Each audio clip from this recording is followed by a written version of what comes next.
Good morning, children. Today we are going to see the detailed answers of our lesson number 1. We have 4 question answers in detail section.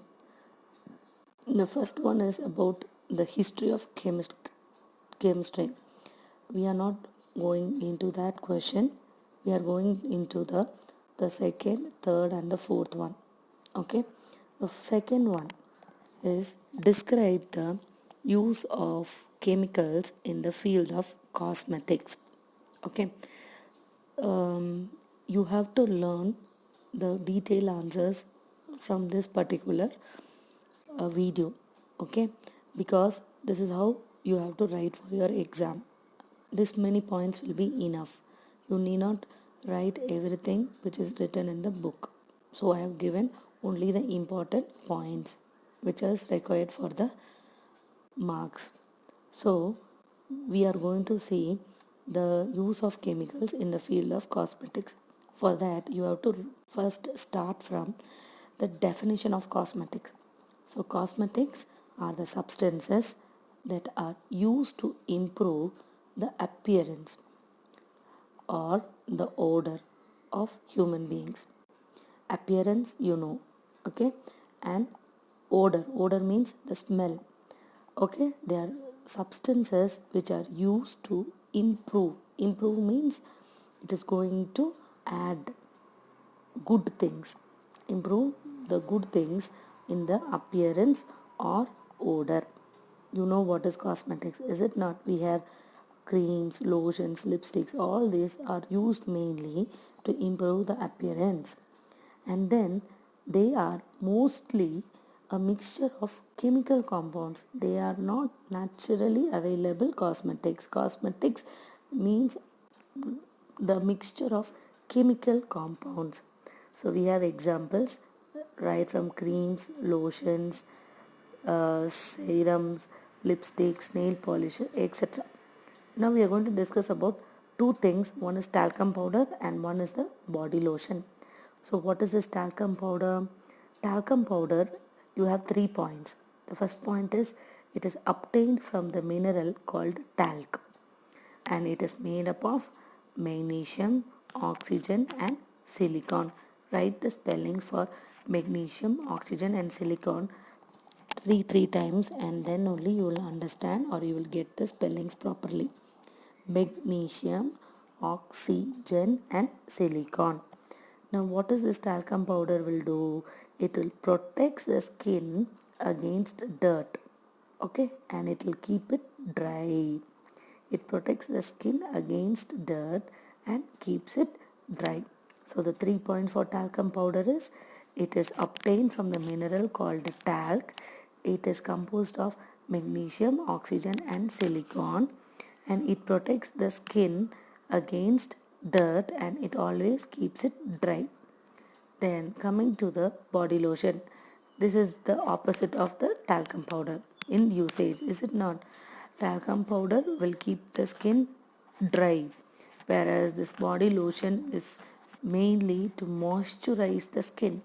Okay, so they are mainly used to moisturize. So moisturize spelling also you should write and see. Then it prevents the skin drying during the winter season. During the winter season. So what are the things inside the body lotion? We have glycerin, aloe vera, the seed oils, vitamin E and some synthetic colors along with scents. Okay, scents means for the smell. So these are the main things which should be there in the detailed answer for the chemicals used in the field of cosmetics. So what is cosmetics? Give an example. Then we are discussing about two cosmetics here. One is the talcum powder and the body lotion. So in talcum powder, what are the chemicals used and why talcum powder is used? And coming to the body lotion, again why the body lotion is used and what are the ingredients in the body lotion. Now coming to the second question, explain the role of chemicals as medicines. Okay, what are medicines? First, medicines are chemical substances that can cure or prevent illness. Either they cure the illness or they can prevent before the illness is coming. Okay, so the medicines are chemical substances. Then how are we going to prepare them, or how are we going to use them? Okay, analgesics, analgesics, analgesics, GESICS. So they are the painkillers. Analgesics are the painkillers. The moment that we hear painkillers, we can have paracetamol and aspirin as examples. Paracetamol, write the spelling and then you will know. Okay, painkillers are mainly to provide pain relief.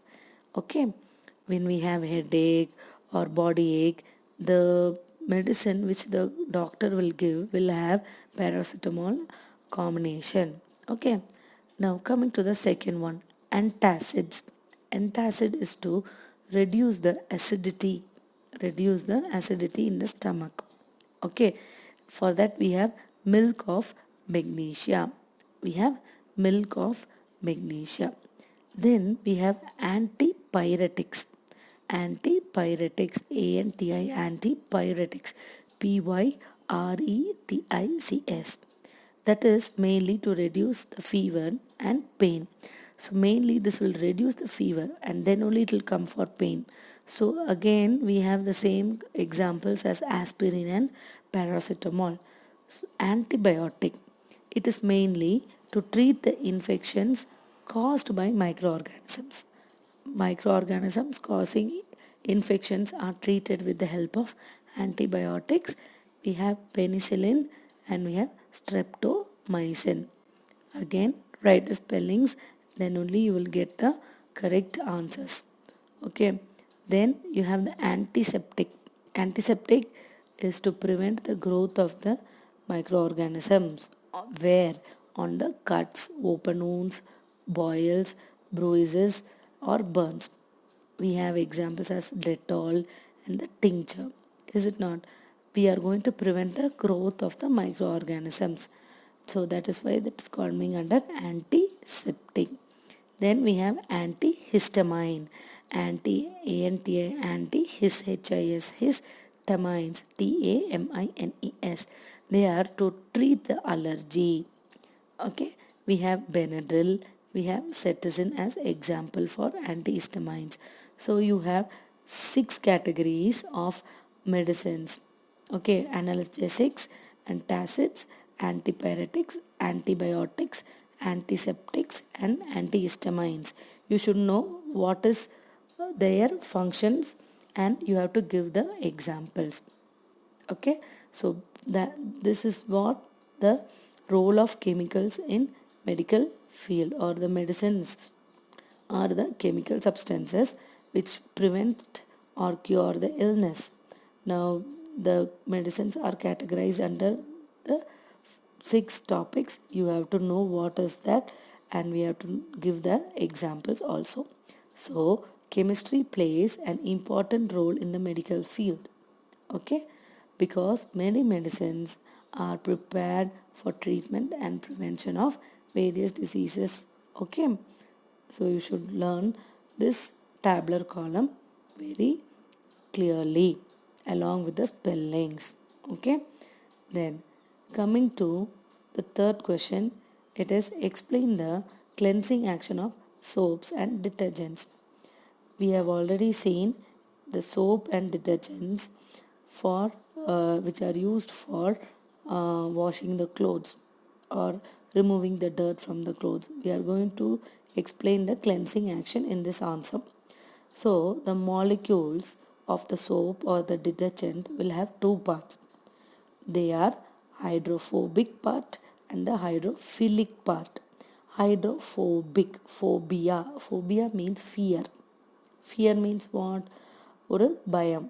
So hydrophobic means the fear for water. So we are calling that as water repellent. Repellent means it will repel, it will move away from water. Then hydrophilic. Hydrophilic means attracted to water, opposite of hydrophobic. Now, first thing, The dirty clothes are soaked in water. Yes, you are going to soak the dirty clothes in water. Now you are going to apply soap or detergent.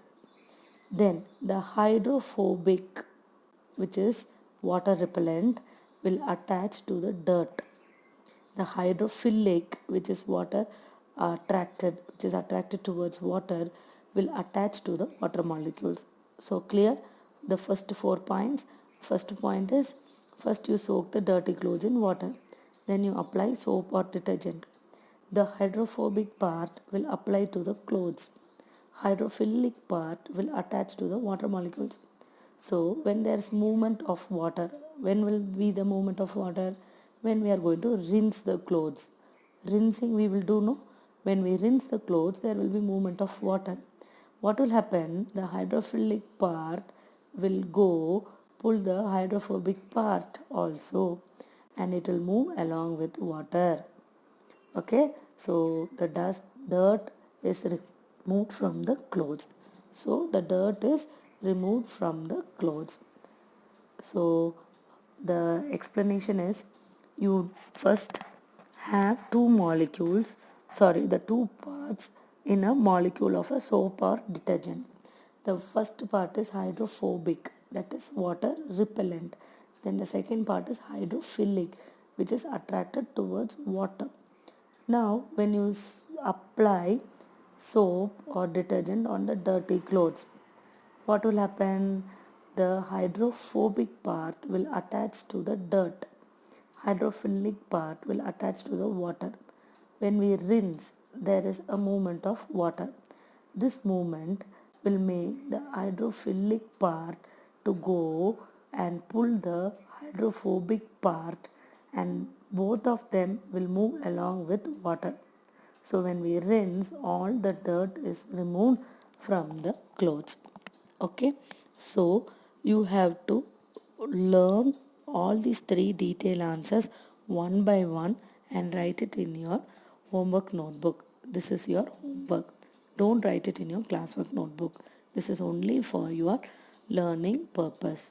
Don't write it in the classwork notebook. You should learn and write it in your homework notebook. Okay.